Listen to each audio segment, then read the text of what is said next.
अस्सलाम वालेकुम जी, क्या हाल है? खैरियत से हैं आप? ठीक-ठाक हैं? दुआ है जहाँ जहाँ भी हों आप खैरियत से हों। काफ़ी मुद्दत हुई, गपशप नहीं लगी, तो आज थोड़ी बात करते हैं। डोनाल्ड ट्रंप जो है वो चाइना का दौरा उसका अब 15 तारीख मई आ गया है, आज 1 मई है। तो अब उसका दौरा चीन का जो कि पहले भी मनसूख होके ताख़ीर हुई थी, अब वो देखते हैं कि वो दौरा होता है या नहीं होता। और उस दौरे के जो है क्या ताल्लुक़ है ईरान की जंग से और बाकी जो अमेरिका चीन का जो है कॉम्पिटिशन है, उसमें डोनाल्ड ट्रंप की क्या कोशिश है? यानी वो एक वीक आदमी की तरह नहीं मिलना चाहता चाइनीज प्रेसिडेंट से, स्ट्रांग बल्कि अपर हैंड बन के रख के मिलना चाहता है। तो उस पर खैर बात करते हैं। दूसरा, यहाँ लंदन में एक इलाका है गोल्डन्स ग्रीन, जहाँ पे जूइश कम्युनिटी काफ़ी ज़्यादा आबाद है। वहाँ पे कल एक हमला हुआ और दो यहूदियों को एक शख्स ने खंजर मारे हैं। वो बच तो गए हैं लेकिन हॉस्पिटल में हैं। और ज़ाहिर है कि उसके बाद यहाँ पे एक पूरी शिद्दत से दोबारा से एक बहस खड़ी हो गई है। और उस पर करते हैं बात कि रुख कैसे मोड़ा जा रहा है। ये असल चीज़ नहीं है, इसराइल ने क्या किया वो ज़ेर बहस नहीं है। जो यहाँ मुज़ाहरे हुए हैं लंदन में, दुनिया में सबसे बड़े मुज़ाहरे, जो जेनोसाइड हुआ है गज़ा में, उसके ख़िलाफ़, इसराइल की पॉलिसियों के ख़िलाफ़, बेंजामिन नेतन्याहू की पॉलिसियों के ख़िलाफ़ सबसे बड़े मुज़ाहरे जो लंदन में हुए, जिनको हेट मार्च का नाम दिया गया। यानी वो मार्च जो कह रहे थे कि बच्चों औरतों को मत मारो, उसी मार्च को हेट मार्च का नाम देकर रंग ये दे दिया गया कि ये पूरी ज्यूइश कम्युनिटी के खिलाफ एक माहौल बनाया जा रहा है, जिस पर फिर बाद में पाबंदी भी लग गई। और अब भी 4 दीवाने हैं बेचारे अंग्रेज को, 80 साल का को 75 साल का, जाते हैं गिरफ्तार हो जाते हैं। तो उस पर करते हैं बात। पहली बात तो ये है जी कि डोनाल्ड ट्रंप को अगर आप देखें, अभी मिसाल के तौर पे बरतानिया के बादशाह का वहाँ पे दौरा था। और उसने कमाल की वैसे परफॉर्मेंस चार्ल्स ने दी है। कांग्रेस, हाउस ऑफ कांग्रेस में जाकर जब उसने खिताब किया, 12 उसको स्टैंडिंग ओवेशन मिले हैं। यानी कांग्रेस के लोग खड़े होकर उन्होंने तालियां बजाई हैं 12 मरतबा। और बहुत खूबसूरती से उसने कंडक्ट किया चार्ल्स ने अपने आप को, और उसकी बीवी ने भी। लेकिन उसमें भी हमने देखा कि डोनाल्ड ट्रंप जो है उसमें वो अमरीकी काबीना के अरकान से जिस वक्त वो तारुफ हो रहा था बादशाह और मलका का, तो मलका उनसे हाथ मिला रहे थे। डोनाल्ड ट्रंप आगे धक्का मार के आगे आया और मलका को पीछे करके उसने खुद हाथ मिलाने शुरू कर दिया अपनी ही, यानी काबीना के लोग। ये मेज़बान कर रहा है, यानी मेहमान खातून के साथ। इससे पहले भी आपको याद होगा कि बाय नेचर वो इस तरह का आदमी है। सर कियर स्टार्मर के साथ जब वो मिला है डोनाल्ड ट्रंप, तो इनके हाथ में कोई वो कागज़ थे दोनों के, तो इसने जानबूझ के वो कागज़ गिराए। तो सर कियर स्टार्मर उम्र में भी छोटा है डायरेक्ट ट्रंप से, तो वो नीचे झुका उठाने के लिए कागज़ उठाए। तो वो लम्हा अगर आप फ्रीज करके डोनाल्ड ट्रंप का चेहरा देखें तो वो बहुत खुश वो उस बात पे हुआ था कि ये बरतानिया के वज़ीर आज़म झुक रहा है मेरे सामने पैरों के, यानी कागज़ उठाने के लिए वो झुका था। लेकिन ये मतलब वो आदमी ही इस तरह का है डोनाल्ड ट्रंप।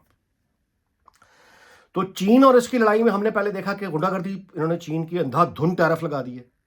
इनका ख्याल था कि चीन भाग जाएगा, दोबारा मिसकैलकुलेशन हो गई। चीन ने आगे रिस्पॉन्ड किया और उसने जो अमेरिकन सोयाबीन मिसाल के तौर पर जो इम्पोर्ट थी, चीन ने उसके ऊपर 100% टैरिफ लगा दी है। और उसके साथ उन्होंने क्या किया कि उन्होंने जो रेयर अर्थ मिनरल, जो बड़ी दफ़ा मैं पहले भी जिक्र कर चुका हूँ, यानी उनके बगैर अब चूंकि हाईटेक प्रोडक्ट बनाना, मोबाइल फ़ोन हो, गैजेट्स हो, गाड़ियाँ हों, और जो वॉर इक्विपमेंट है उसमें जो रेयर अर्थ मिनरल का इस्तेमाल है वो चीन ने सप्लाई बंद कर दी। इससे पहले ये भी आपके इल्म में है कि चीन का रास्ता रोकने के लिए निविडिया जो एक कंपनी थी ताइवान अमेरिकन, जो सेमीकंडक्टर बनाती थी, उस पर इन्होंने पाबंदी लगाई कि वो चीन को देना बंद कर दें। चीन को उससे कोई फर्क नहीं पड़ा। चीन ने अपने सेमीकंडक्टर बनाए और आगे बढ़ के उसने निविडिया पर पाबंदी लगा दी कि अब हम इनसे नहीं कोई सेमीकंडक्टर लेंगे, हम अपने बनाएंगे। चीनी जो गाड़ियां बना रहे हैं अब $38,000 में, सिर्फ $38,000 में जो लग्जरी वो दे रहे हैं, वो अमेरिकी कंपनियां तो सोच नहीं सकती, यहाँ यूरोप में कोई नहीं सोच सकता। तो अब बजाय कि चीनी कंपनियों को ये मुकाबला करते, अमेरिका में उन्होंने 100% टैरिफ लगा के अपनी टेस्ला को बचाने के लिए, अपनी कंपनीज को बचाने के लिए उन पे यानी कस्टमर ड्यूटियां बहुत ज़्यादा बढ़ा दी। यूरोपीय यूनियन ने भी खैर यही किया, लेकिन चीन को उससे भी फर्क नहीं पड़ा। आप देखना यहाँ वो अब कहाँ गया वो आज़ादी इज़हार राय का, जो दूसरों को फसाद घर में करवा के कहता है कि ये आज़ादी इज़हार राय है, वो अहमक आदमी, बैटरियां ठीक करने वाला इलॉन मस्क। इलॉन मस्क अब क्यों नहीं बोल रहा अपनी टेस्ला को बचाने? टेस्ला, अब अगर मर्द के बच्चे हो तो मुकाबला करो ना। फिर अगर तो असूल की बात है, फ्री मार्केट है, तो फिर फेयरनेस तो ये है ना कि टेस्ला को इतना बढ़ाओ कि चीनी कंपनियों का मुकाबला करो। वो नहीं कर सकता, भाग गया और उन पे यानी कस्टम लगा के इस तरह से अपने आप को। ये जितने रंगबाज होते हैं, इसके साथ डोनाल्ड ट्रंप ने ठीक किया। आपको पता है ये जिस तरह से जाता था बच्चों को उठा के और जलील करता था जाके डोनाल्ड ट्रंप की मौजूदगी में अपनी इंडिविजुअलिटी, ट्रंप ने ऐसे ठुड्डे मारे, ऐसा मारा कि बोल तक नहीं सकता उसके खिलाफ, और साइड पे होकर खुद लाइन लगा दी है, अगलों ने बैठे। بہرحال یہ طاقت کا کھیل بڑا بے رحم ہوتا ہے، اس میں کوئی کسی کا دوست نہیں ہوتا. یعنی آپ دیکھ رہے ہیں ایلون مسک نے کتنا سپورٹ کیا تھا ڈونلڈ ٹرمپ کو، ڈونلڈ ٹرمپ نے اس کو کہاں بٹھایا ہوا ہے. تو یہ بڑا بے رحم کھیل ہے. قصہ مختصر اس پس منظر کو بیان کرنے کا یہ ہے کہ اب جب ڈونلڈ ٹرمپ گاڑیوں میں کمپیٹ نہیں کر پا رہا، جو اندھا دھند ٹیرف لگائے واپس لینے پڑ گئے ان کے اپنے امریکہ میں، ظاہر ہے کہ ایسی تیسی ان کے کسانوں کی وہ جو ایکسپورٹ کرتے تھے چین کو، ان کے اس طرح سے پھر گئی، وہ بھی اس کا غلط ہو گیا. پھر اس نے وہ جو سیمی کنڈکٹر پر پابندیاں وہ بھی اس کی اڑ گئیں، الٹا وہ جو ریئر ارتھ منرل امریکہ کو چاہیے الٹا اس پہ پابندی لگ گئی، تو دوڑے لگ گئی ان کی، وہ بھی واپس ہونا پڑا. تو جس کے بعد پھر یہ وینزویلا کے پریزیڈنٹ کا اغوا ہوا ہے کہ اب چین کو کیسے روکیں، جہاں سے جاتے ہیں وہ کوئی نہ کوئی راستہ نکال لیتا ہے. تو اچھا پھر اس کی آئل کی سپلائی روکو، تو اس کو اغوا کیا. اسی لیے پھر بعد میں ایران کا مسئلہ ہوا، اسرائیل نے اپنا مفاد سوچا. اب یہ جو بلاکیڈ ہے سارا کا سارا ہوا ہے، یہ بھی اس وجہ سے ہے کہ چین کی سپلائی، تیل کی سپلائی روکو، یعنی چین کو روکنا ہے کسی نہ کسی طریقے سے. یہ ہے بڑا ڈیزائن، لیکن وہ مار کھا رہے ہیں اس میں. اس پر میں کسی اور دن بات کروں گا کہ ان کا اپنا ہمسایہ کینیڈا اب کیا، اور پھر جس طرح فرانس اور جرمنی اور برطانیہ کس طرح چین کے پاس بھاگ رہے ہیں، یورپی یونین کس طرح چین کے پاس بھاگ رہی ہے، یہ ایک علیحدہ موضوع ہے. تو ڈونلڈ ٹرمپ نے اب جا کے ملنا ہے چائنیز پریزیڈنٹ سے. تو اب یہ کریٹیکل مومنٹ شروع ہو گئے ہیں، کیونکہ 15 تاریخ کی وہ ملاقات شیڈیولڈ ہے.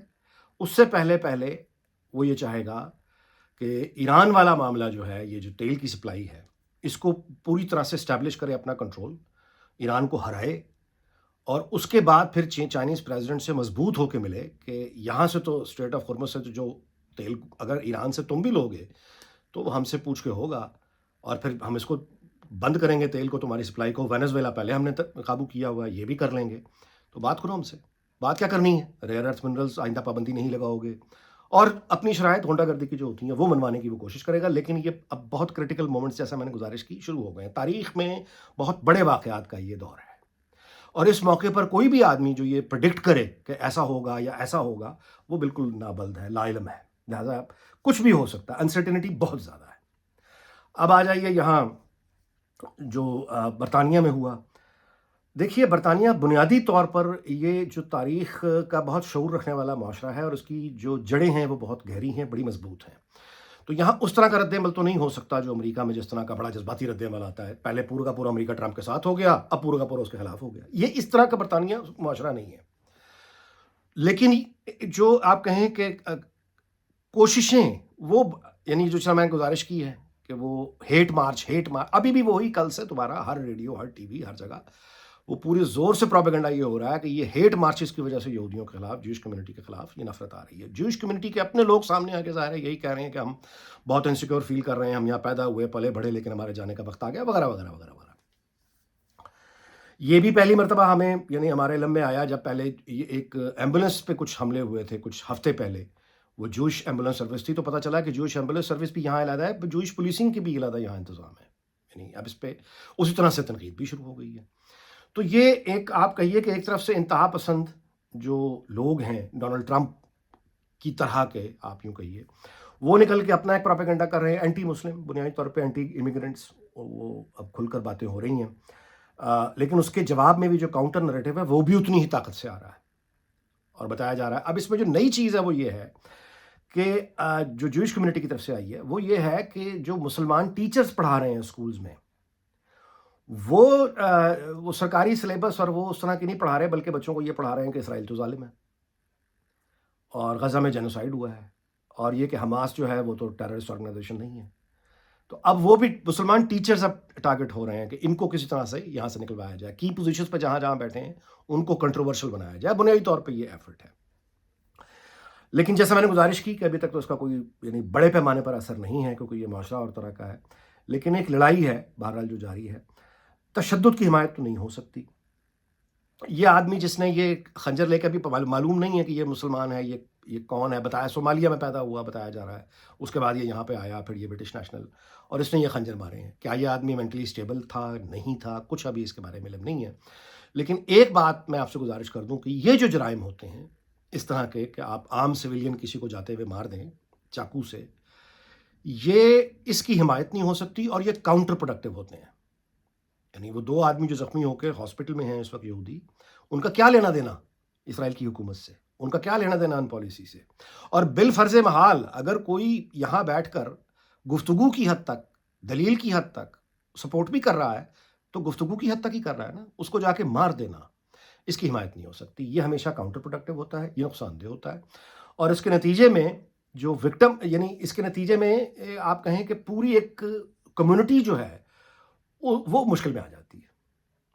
अब इसमें सिर्फ मुसलमान मुश्किल में नहीं आए, इसमें जितने भी आप यूं कहें इमिग्रेंट्स हैं, वैसे ये तो सोमालिया का था, जितने भी इमिग्रेंट्स हैं, सारे जो अफ्रीका के लोग हैं वो मुसलमान तो नहीं होते ना, लेकिन वो सारे के सारे एक तरह से रेशियल टेंशन्स दोबारा से आ गई हैं।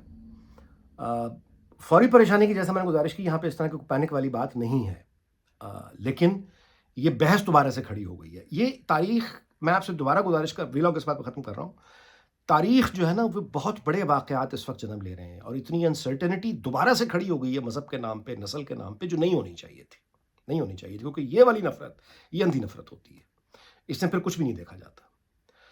अमेरिका के अंदर भी जितनी बड़ी बहस अब इसराइल के खिलाफ हो रही है, ये अनप्रेसिडेंटेड है। देखिए, जो एक रवायती लॉबी का कंट्रोल था मीडिया के ऊपर, वो टूट रहा है, और वो डेस्परेट हो रही है। अमेरिका का जैसे कंट्रोल दुनिया पे टूट रहा है, तो वो डेस्परेट हो रहा है। वो ऐसा नहीं है कि वो इंतकाल इक़्तिदार आराम से हो जाता है, वो हर मुमकिन कोशिश कर रहा है कि रोके, हर तरह की रौंदी मार के, हर तरह की रौंदी मार के। तो मीडिया पे जिन लॉबीज का कंट्रोल है, वो भी तो अपना डेस्परेट होके अब मजीद हेट, आराम से तो नहीं कंट्रोल टूटेगा, मगर वो जितना मर्जी डेस्परेट हो जाए, अल्टरनेटिव मीडिया अब मौजूद है, उसको अब ये जिन जो है ये बोतल से निकल चुका है, इसकी वापसी अब आसान नहीं है। अच्छा जी, इस दुआ के साथ कि अल्लाह ताला दुनिया भर को, पाकिस्तान को, सबको अपनी हिफ्ज़ व अमान में रखे, और हमें अक़ल और शऊर अता फ़रमाए, और जज्बाती जुनून, जज्बाती नफ़रत से हम सबको बचाए। आपसे इजाज़त चाहता हूँ, अगले वीडियो में मुलाकात होगी। अपना ख्याल रखिएगा। अल्लाह हाफ़िज़।